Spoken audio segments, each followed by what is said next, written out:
आजमगढ़ के क्या लहर है? देखिए, दिनेश लाल यादव जी इसी गाजीपुर जनपद से जन्मे।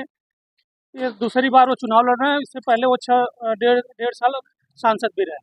और जिस तरह से उन्होंने 1.5 साल में लगातार आजमगढ़ में जा करके लोगों को बीच में रह करके जनता की सेवा किया, और आजमगढ़ में एक विकास गंगा बहाई है। निश्चित तौर पर इस बार वहाँ की जनता पुनः दिनेश लाल यादव जी को सांसद बनाने जा रही है। और धर्मेंद्र यादव का भगोड़ा, जिस तरह से वह उनका परिवार शुरू से, चाहे मुलायम सिंह यादव जी रहे हों, चाहे अखिलेश यादव जी रहे हों, चाहे धर्मेंद्र, संगठन मजबूत है और लोग पूर्वांचल से अपराधवाद का खात्मा चाहते हैं। इस नाते निश्चित रूप से भारतीय जनता पार्टी इस लोकसभा में विजयी होगी।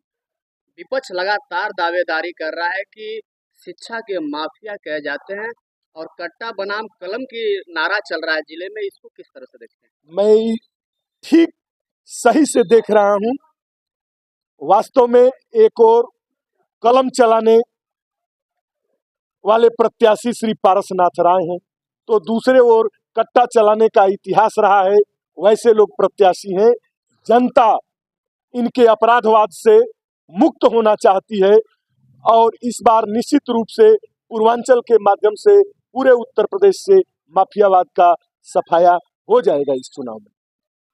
बड़े कद्दावर नेता युवाओं के दिलों में बसते हैं, संदीप सिंह सोनू जी हैं। सर, 400 पारा का नारा लेकर आप लोग चल रहे हैं और पीडीए जन चौपाल की तरफ से, दोनों का कंपोज क्या होगा सर? आप आज गाजीपुर सदर लोकसभा के जखनिया विधानसभा में बूथ सम्मेलन था, आपने देखा इतनी बड़ी संख्या में जिस तरह से भारतीय जनता पार्टी के सभी बूथ अध्यक्ष इतनी तपती धूप में, अभी पूर्व के हमारे जिलाध्यक्ष जी ने आपको बताया सारी चीज़ें, जिस तरह से पूर्ण 100% उपस्थिति रही, इसी तरह से पूरे उत्तर प्रदेश में भारतीय जनता पार्टी की एक लहर चल रही है। और 80 की 80 सीटें इस बार भारतीय जनता पार्टी जीत करके पुनः भारत में 400 सीट पार करके पुनः योगी जी की सरकार बनने जा रही है, मोदी जी की सरकार। सोनू भैया, बगल का जिला आपका आजमगढ़ लगता है, लगातार प्रयास आप कराता है। उस दिन आपने नामांकन के दिन भी आप पूरे कंपोज जिस तरह से लोगों की फील्ड को कवर कर रहे थे, आजमगढ़ की क्या लहर है? देखिए, दिनेश लाल यादव जी इसी गाजीपुर जनपद से जन्मे। ये दूसरी बार वो चुनाव लड़ रहे हैं। इससे पहले वो डेढ़ साल सांसद भी रहे। और जिस तरह से उन्होंने 1.5 साल में लगातार आजमगढ़ में जा करके लोगों को बीच में रह करके जनता की सेवा किया, और आजमगढ़ में एक विकास गंगा बहाई है। निश्चित तौर पर इस बार वहाँ की जनता पुनः दिनेश लाल यादव जी को सांसद बनाने जा रही है। और धर्मेंद्र यादव का भगोड़ा, जिस तरह से वह उनका परिवार शुरू से, चाहे मुलायम सिंह यादव जी रहे हों, चाहे अखिलेश यादव जी रहे हों, चाहे धर्मेंद्र यादव जी रहे हो, वो सिर्फ चुनाव लड़ने के लिए ही आते हैं आजमगढ़। इसके बाद किसी जनता की सुख दुख में आजमगढ़ में खड़े नहीं रहते हैं।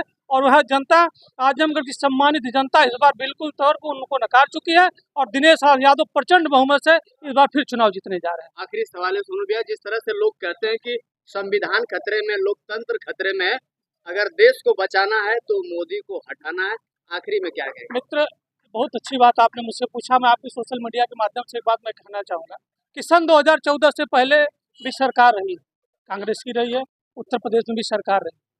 और 2014 के बाद और 2014 से पहले आप खुद देख लीजिए कि यह जो आज ये बात कर रहे हैं कि संविधान खतरे में है, उस संविधान को बचाने की बात करते थे कि संविधान को उजाड़ने की। अगर आज भारतीय जनता पार्टी की सरकार नहीं रहती तो आज शायद संविधान खतरे में होता। इसको मैं पूर्ण रूप से आपसे बताना चाहता हूँ। आखिरी में क्या कहेंगे कि राजनीति की समय बहुत नजदीकी है, 19 से 20 दिन का समय बचा है, पूर्वांचल की लहर क्या रहेगी और लोग कैसे जागृत?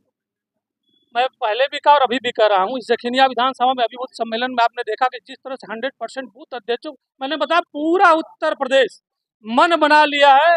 और 100% मैं आपसे कहना चाहता हूँ कि 80 की 80 सीटें भारतीय जनता पार्टी इस बार जीतने जा रही है, और 400 ज़्यादा सीट जीत करके पुनः फिर से मोदी जी की सरकार बनने जा रही है। बहुत बहुत धन्यवाद सर। धन्यवाद।